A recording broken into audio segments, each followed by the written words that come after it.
Oke, jumpa lagi dengan saya, Supangat Abdur Raffi. Sahabat sekalian, kali ini saya ingin berbicara tentang golput, golongan putih.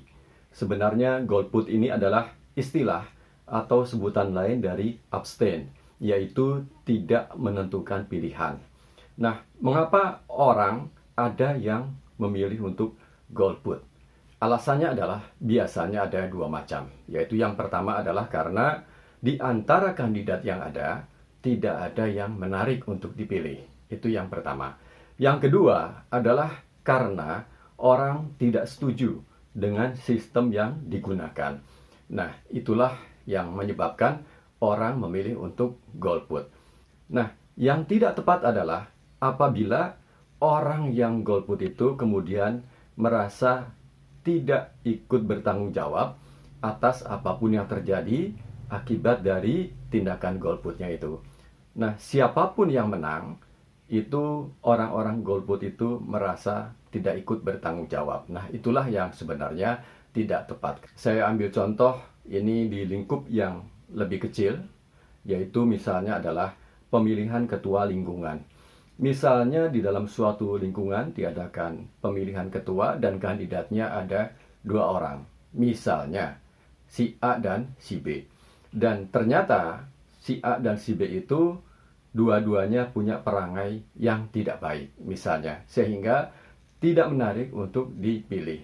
Saya ambil contoh misalnya si A punya kebiasaan menampar sebanyak 10 kali. Itu si A.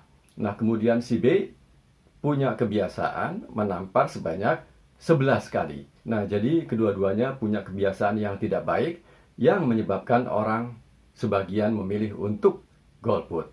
Nah, jika karena orang-orang tadi banyak yang golput, kemudian menyebabkan si B yang menjadi pemenang atau si B yang terpilih, maka sebenarnya orang-orang yang golput itu harus ikut bertanggung jawab atas tamparan yang nomor 11.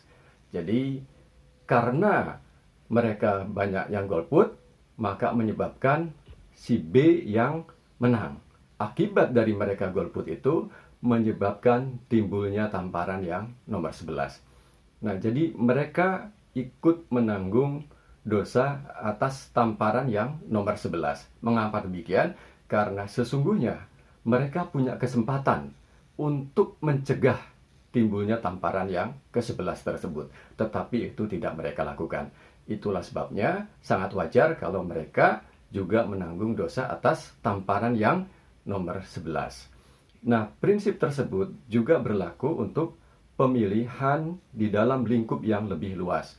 Misalnya adalah di dalam pemilihan umum atau pemilu. Baik itu pemilihan umum untuk memilih anggota legislatif, maupun pemilihan umum untuk memilih kepala negara ataupun untuk memilih kepala daerah. Nah, jadi yang golput itu sesungguhnya bukan berarti terbebas dari tanggung jawab, bukan berarti terbebas dari dosa. Nah, oleh karena itu, pertimbangkan dengan matang sebelum memilih untuk golput. Karena ternyata golput itu bukan berarti putih bersih tanpa dosa. Nah, itu saja yang saya bagikan kali ini. Terima kasih, sampai jumpa.